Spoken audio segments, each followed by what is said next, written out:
Welcome back to the Hillbilly RV channel. Before we get started today, I've had several questions when I'm working here in the garage. What are these trophies?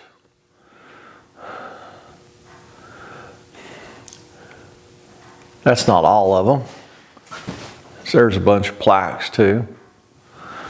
And that's actually just a fraction of the trophies that my brother won with his mud racer. Him and my parents started out mud racing a long time ago, and they did it for 15 years or something like that, right at that. When I came back from Virginia, moved back to West Virginia, we kind of got a little bit more serious about it and started doing some traveling, running a lot of national events, and of course we had really upgraded our equipment quite a bit. Got a picture of the car hanging here on the wall in the garage. I'll show you that, but I'll probably try and get some pictures in here too and let you see it. Let me show you, if I can get the glare off of it, I'll show you here.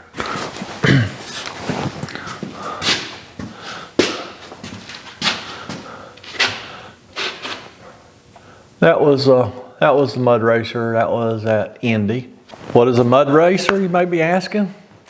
It's drag racing through mud, and like I say, he was pretty good at it, and we even won a national championship in '02. I'll show you that.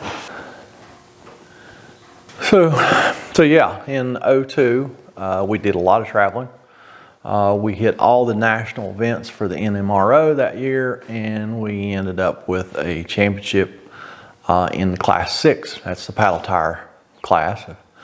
No one out there knows what mud racing is, or you may not even care, but I have been asked several times what are the trophies, so that's what that's all about. Might as well just tell you a little bit about the car.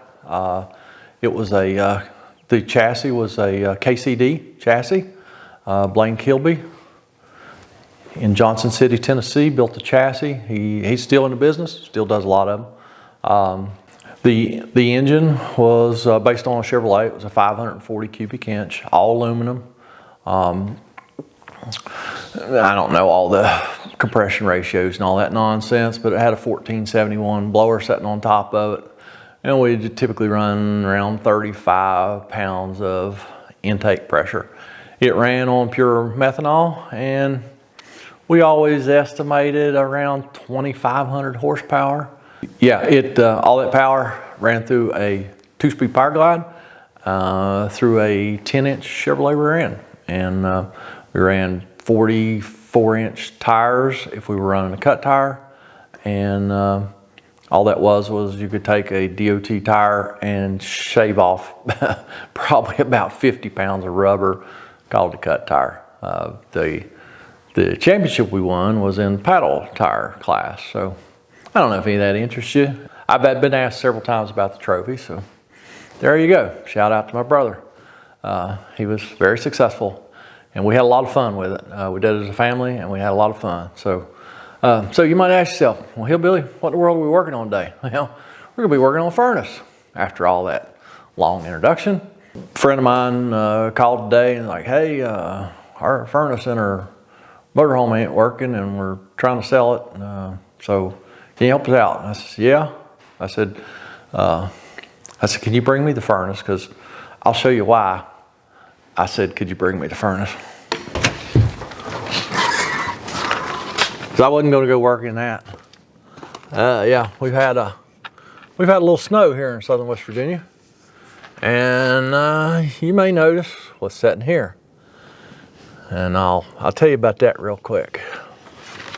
Yes, I did get my van running. Yes, I did find an ECM. I'd still like to find another one, reasonably priced. I'm not going to pay $1,000 for another one, but if I could find another ECM, I wouldn't mind having a spare. And I've actually, one of my subscribers hooked me up. I still need to call about it, and I tried to call today, but they were up in Ohio, and I guess they probably didn't go to work today because Ohio got a lot more snow than we got. But yes, it is running. Just drove it a couple times. I drove it home. I took it out one time. So I'm not going to move back in it right yet. I'm going to drive it some more before I actually move back into it. And if it gives me any more problems, I'm just going to move in a trailer. I've already bought the trailer. And I'll just move in a trailer. Probably take me 3 or 4 days to build it in and get moved in. So there we go. All right, back to the furnace where we were heading when all this other nonsense came up. Yeah, he brought me a furnace. Now he called me and he's like, so how do I unhook it from the coach? He said, do I go inside the furnace and I cut these wires and take these wires off the board? I said, no. I said, just 4 wires between the furnace and the coach. Just cut those 4 wires because they're crimped together. So you got to cut them. I said, just cut those 4 wires and bring me the furnace. Well, he didn't do what I said. And so let me show you what we got here. So here's the furnace we're working on. Like I say, he went in the board, cut some wires off the board, unhooked some other wires, and whatever. I mean, but I got the pigtail, so I'll put it back together. We'll get her fixed. We'll get it tested. That last furnace video, the overview of a RV furnace, this is the furnace that I was showing you. This is a Dometic. This is a Suburban. I told you, they're very, very similar. And as you can see, now this one's still inside the case, but if we took this metal case off the outside, it would look very, very similar to this one. I mean, it's got a control board, it's got cell switch, it's got limit switch, it's got your room blower fan, it's got your combustion fan, it's got your exhaust, your intake, your firebox. I mean, they're very, very similar, as I told you. So just about any modern RV furnace you're working on is going to look very similar to this, no matter what brand it is. So let's see what Jeff done to me here. Get this bracket off here to hold that board, and see what all we got to do to put the wiring back together. All right, still got an OEM board in it. All right, so he's cut the power wire off the board. He could have just unhooked the connector right here. He's got one of the power wires off the DOT switch. He's cut another wire here.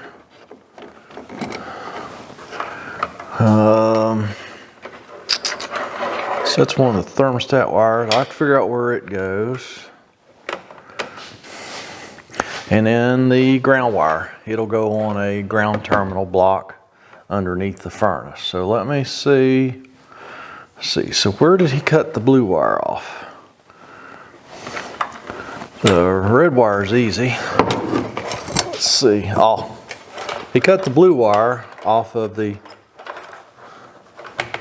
wires going to the high limit switch. Now this one I was telling you, some of the high limit switches are on this end of the furnace. This is one of them, okay? So he cut that blue wire right there. So we'll put the blue wire back together, we'll put the red wire back together, and then we will hook this thing up, test it, and see what's up with it. So I'll be right back. Get the wires put back on it. Got it hooked up my 12 volt battery, and we're just going to take these 2 blue wires, which are the thermostat wires. I got my propane line hooked up. We're just going to twist them together.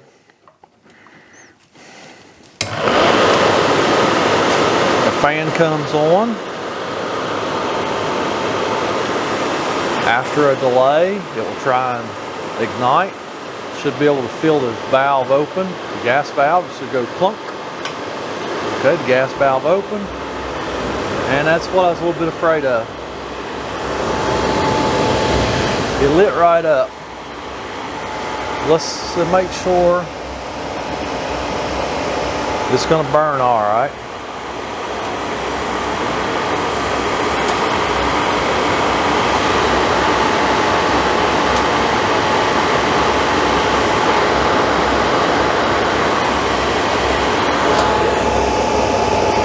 Smells good.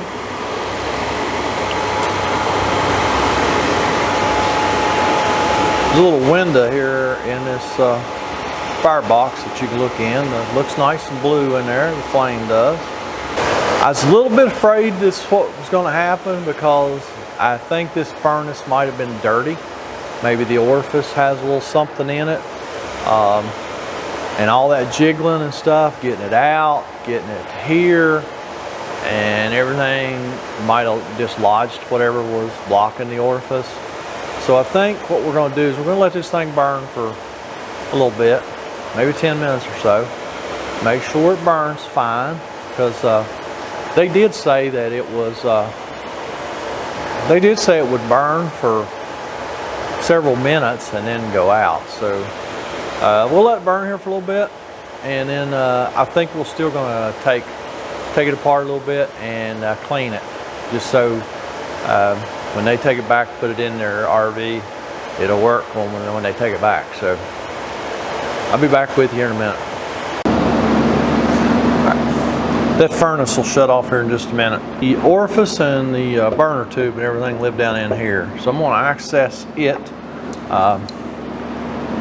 in order to get this gas line off this gas valve down in there. You gotta use your crow's foot. So let's get that loose. We'll get this cover off here, and then we'll get in there to the goodies.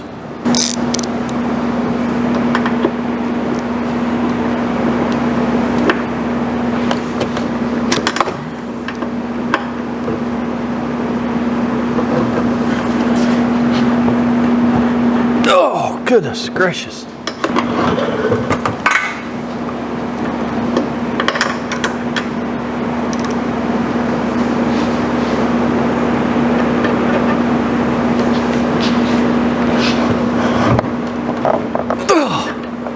Holy crap, all of that, man.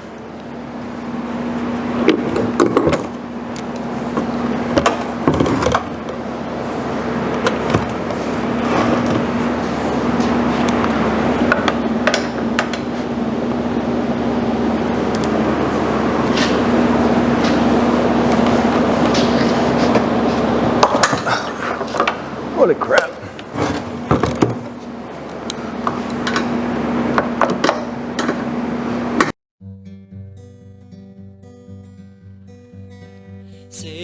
Miles an hour. This exit is the one we take. Signal right, and now let's make the break. My life is on the highway. I love each interstate. I enjoy every single shift I make. Life is where you place it, and mine is on the road. Life is where you drive it, where you go home. Life is on the highway. Life is on the road. Life is the byway, where you call home. Alright, got all the screws out, got that nut off that stud, got the gas line loose. Now let's see if we can get this popped loose from that gasket without destroying the gasket. It's not the end of the world if we do, because I've got new gaskets. But I really don't have any problem reusing these gaskets if they're not hurt.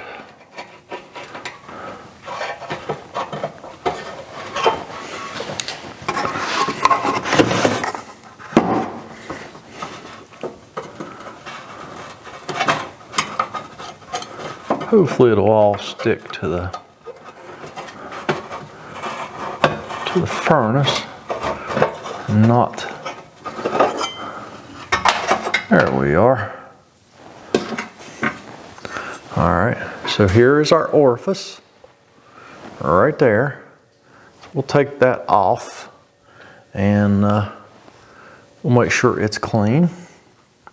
I'm sure it is now. It may not have been before. Now we're actually going to go ahead and pull this burner assembly out and inspect it, make sure it's not burnt out or you know, it's clogged up with rust or anything like that.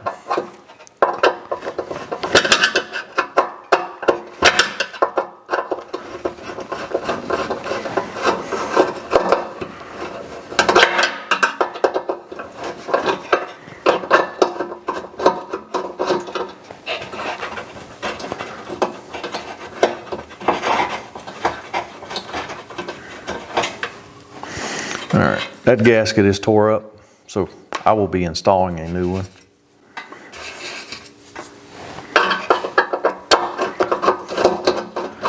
Didn't look too bad though. I snagged it with my hand there just now. They're pretty fragile. I don't know, probably made from asbestos, I don't know. I know they're pretty fragile.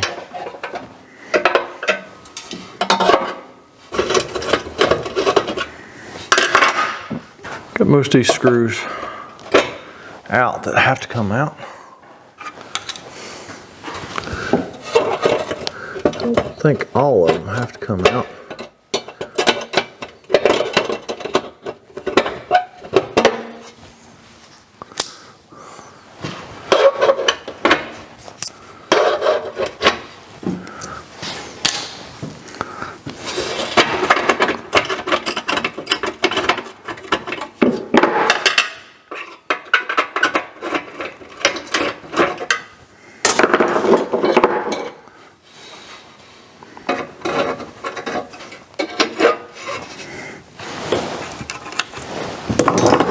So let's see if we can get the electrode out. It is a little on the fragile side, so you want to be very careful with that.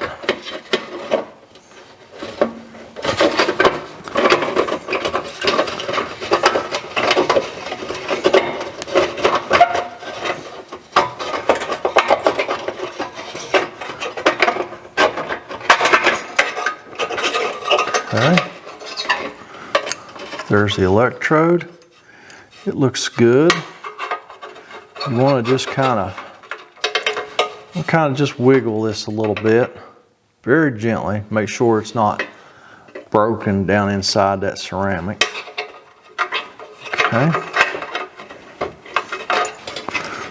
Can get it out of the way a little bit. Oh, I forgot a screw. That's why it was fighting me.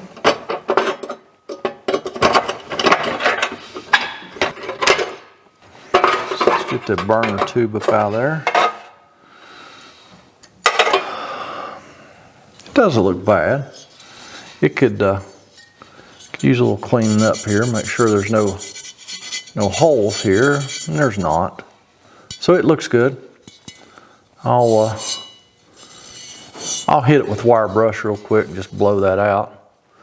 But it looks just fine. All the holes are open. I'm looking down inside of it. All the holes are open. So yeah, I have an idea that orifice may have had something in it that got jiggled loose. I don't know, we'll see. Let me go ahead and get that orifice out of there. I'll take a look at it real quick.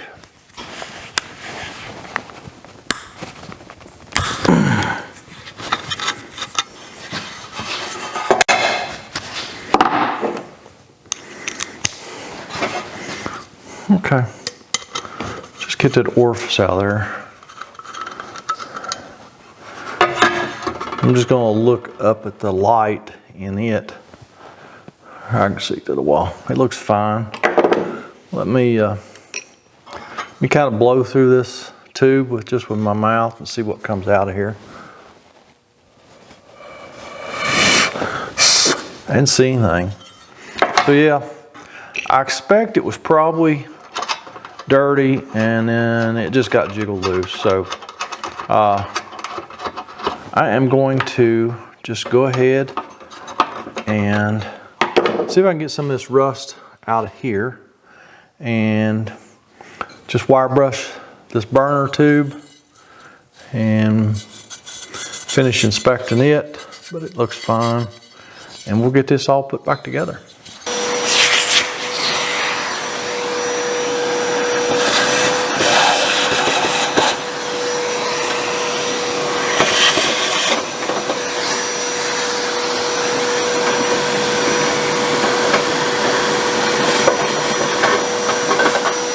When we reassemble this too, we will make sure that this electrode is adjusted correctly. Also,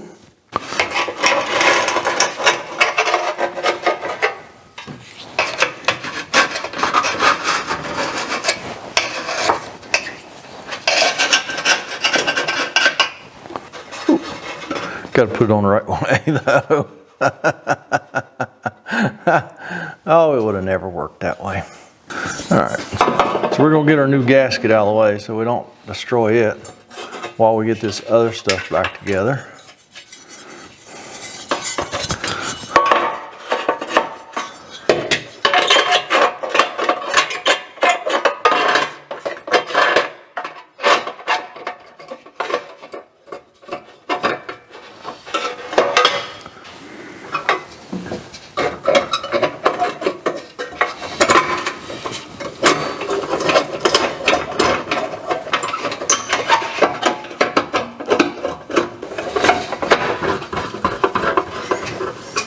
All right, so there's 5, 6, 7 screws in here. So I got them all started.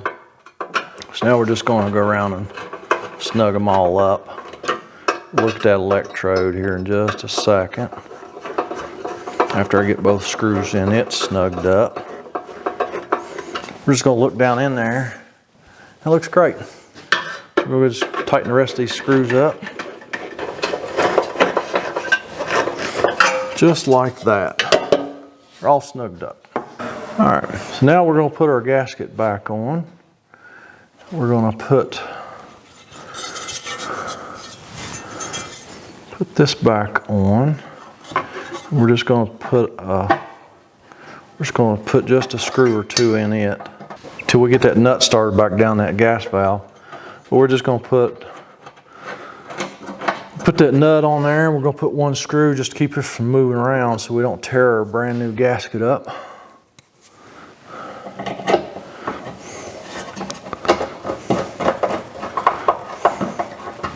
But I'm just going to just barely snug that in case we do need to take it back off. Because this nut down in here can be a major pain sometimes to get started. You're going to want to reach under here and maybe move that gas valve a little bit with one hand. Reach 2 fingers down in here and try and get that nut started. Sometimes it'll start right away, and other times you'll fight it, and fight it, and fight it, and fight it. Oh, I thought I had it. I really thought I had it. Sometimes will help if you kind of turn the furnace up on its end too.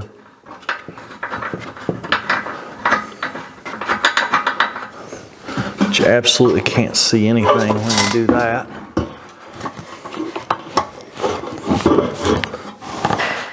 Maybe a hybrid, halfway between laying down and standing up. Maybe that's the ticket. If you could reach down in there, or if you could reach it, it would be probably no problem at all getting that nut started.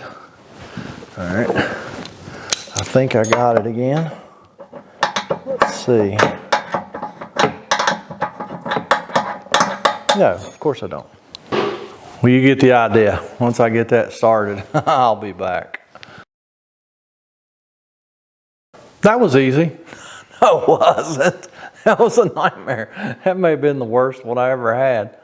I ended up taking the gas valve completely off the furnace, making sure the nut would start, and put a little drop of oil on them threads on that nut, and it seemed like it went a lot better. So maybe that was the ticket. Maybe I should have put just a drop of oil on that nut, on them threads. I don't know, but that was a nightmare. Like I say, sometimes them things just fall right back together. Sometimes they don't. This was a don't. So I got it all back together. Got a new gasket on, got everything tightened up. Now let's test fire it. We're already hooked up to our battery. We're just gonna twist our 2 blue wires together.